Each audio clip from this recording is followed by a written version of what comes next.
Okay, on this question, we're factoring. We have now what we have. You want to think about this minus sign that's outside of parentheses as a separator, and it helps you to know how to look at the problem. So again, this problem has two terms separated by plus or minus outside of parentheses. That's how you look at an expression you're trying to factor. You want to break it into terms, and terms are things separated by pluses and minuses outside of parentheses. So that's why I put this right away as the separator.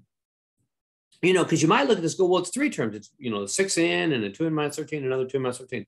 No, it's two terms. This whole, because the only separators are pluses and minuses outside of parentheses. So this is the separation right here. So the first term is the whole 6n parentheses 2n minus 13. That's all one big term. Why? Why do we say it's one big term? Because there's no separation within it. You might say, well, yeah, there's that right there. No, that minus is in parentheses, right? Notice it specifically says outside of parentheses. So pluses and minuses outside of parentheses separate things. So this is all one big term, separation, another big term.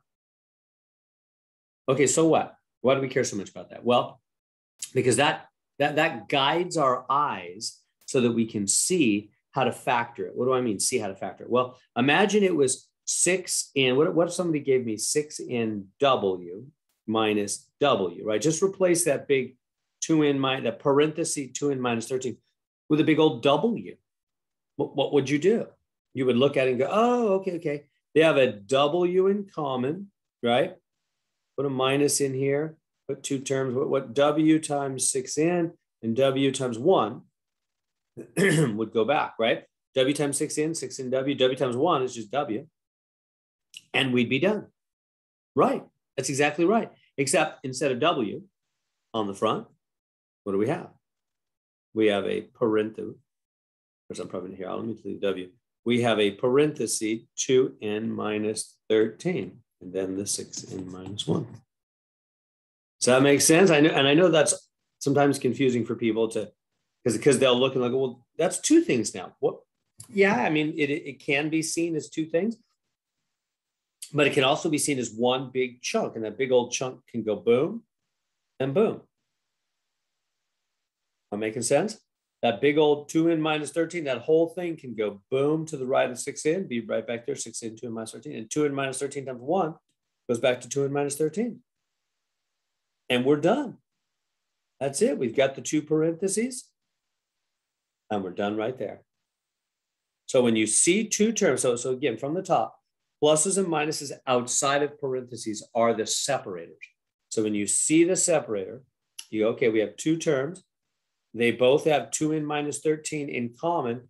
Take it to the front, remove it. So I put the 2n minus 13 in the front, remove it. What does that leave? 6n minus 1.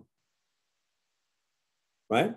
That's exactly what we would do if it was a big old W or something. You just put the W in the front, remove it, put it in the front. And that leaves 6n minus 1 because that W could distribute back through. In the same way, the whole 2n minus 13 could distribute back through. Go next to the 6n and then times the 1 would just be itself. And so there we go. We're done with that one.